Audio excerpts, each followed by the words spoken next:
રાજ્યમાં 35 સ્થળે આવકવેરા વિભાગ દ્વારા દરોડા પાડવામાં આવ્યા। અમદાવાદ, ભાવનગર સહિત કુલ 35 સ્થળોએ રેડ પાડવામાં આવી। સુમેરુ ડેવલપર્સ તમાકુ ડીલર્સને ત્યાં રેડ પડાઈ। 4 કરોડ 50 લાખની રોકડ રકમ આ દરોડામાં જપ્ત કરવામાં આવી છે।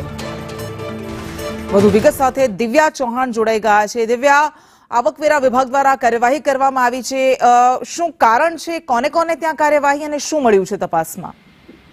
કૃષ્ણા, આવકવેરા વિભાગ હવે એક્શન મોડમાં પહેલા પણ આ પ્રકારે અગાઉ અલગ અલગ ડેવલપર્સના ત્યાં દરોડા પાડવામાં આવ્યા હતા અને કરોડોની આવક જમા કરી હતી। જ્યારે ભાવનગર, નડિયાદ અને અમદાવાદ સહિતના 35 સ્થળો પર આઈટી વિભાગે દરોડા પાડ્યા છે। રિયલ એસ્ટેટ સેક્ટરમાં સાથે જોડાયેલા સુમેરુ ડેવલપર્સના ત્યાં તેમજ તમાકુના ડીલર્સને ત્યાં પણ દરોડા પાડવામાં આવ્યા છે, જેમાં 4.50 કરોડની રોકડ રકમ જપ્ત કરવામાં આવી છે। કેટલાક દસ્તાવેજ પુરાવા છે તે જમા કરવામાં આવ્યા છે। લેપટોપ સહિત લઈને ગઈકાલથી જે દરોડા છે તે હજી પણ યથાવત જોવા મળી રહ્યા છે। આજે દરોડાનો બીજો દિવસ છે। બીજા દિવસે પણ કેટલીક કરોડોની રોકડ રકમ મળે તેવી પણ શક્યતાઓ છે। તો સોના ચાંદીના કરોડોના ઘરેણા છે તે પણ જપ્ત કરવામાં આવ્યા છે અને હજી પણ આઈટી વિભાગ દ્વારા અલગ અલગ વિસ્તારમાં અને તેમના જે રોકાણકારો હતા, એકાઉન્ટ વિભાગમાં પણ તમામ લોકો જે જોડાયેલા છે જે આ ડેવલપર્સ સાથે, તેમની પણ ઘરે જઈને દરોડા પાડીને તપાસ છે તે હાથ ધરવામાં આવી છે। જી બિલકુલ, આભાર।